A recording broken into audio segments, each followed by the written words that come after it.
اسلام آباد وزیر دفاع خواجہ آصف نے کہا کہ ہم نے Pakistan Tehreek Insaf P T I اور اسٹیبلشمنٹ میں بات چیت کا دروازہ بند نہیں کیا۔ خواجہ آصف نے کہا کہ وزیر اعظم کا عہدہ 5 سال کے لیے ہے۔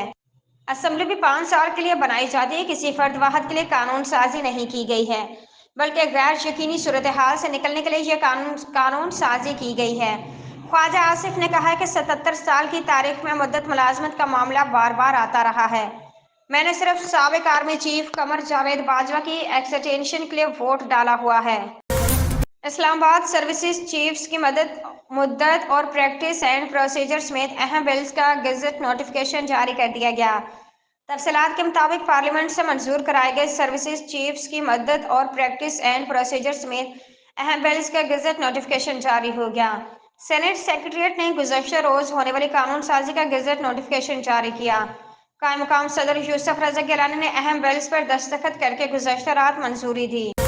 کاملا ہیرس اگر امریکی صدر بن گئی تو وہ امریکہ کی 248 سالہ تاریخ میں پہلی خاتون وزیر اعظم ہوں گی۔ مگر شہری یہ سوچ رہے ہیں کہ ان کے شوہر کو کیا خطاب ملے گا۔ امریکہ میں 47ویں صدر کے انتخابات کے لیے پولنگ کا عمل تقریباً مکمل ہو چکا ہے اور ووٹوں کی گنتی کے بعد نتائج آنا شروع ہو گئے ہیں۔ اب تک موصولہ نتائج کے مطابق ٹرمپ کو برتری حاصل ہے، تاہم مقابلہ سخت ہے اور اب تک برتری کا فرق صرف 16 الیکٹورل نشستوں کا ہے۔ اسلام آباد اخوندزادہ حسین یوسف زئی نے کہا ہے کہ مولانا فضل الرحمان نے بانی پی ٹی آئی کی رہائی کا مطالبہ کیا ہے۔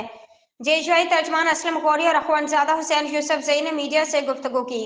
اخوندزادہ نے کہا کہ موجودہ حکومت جعلی ہے اور عوام کی تائید سے محروم ہے۔ فضل الرحمان کا مطالبہ کہ بانی پی ٹی آئی کو رہائی ملے، ہم مشترکہ مزاحمت کی طرف بڑھیں گے۔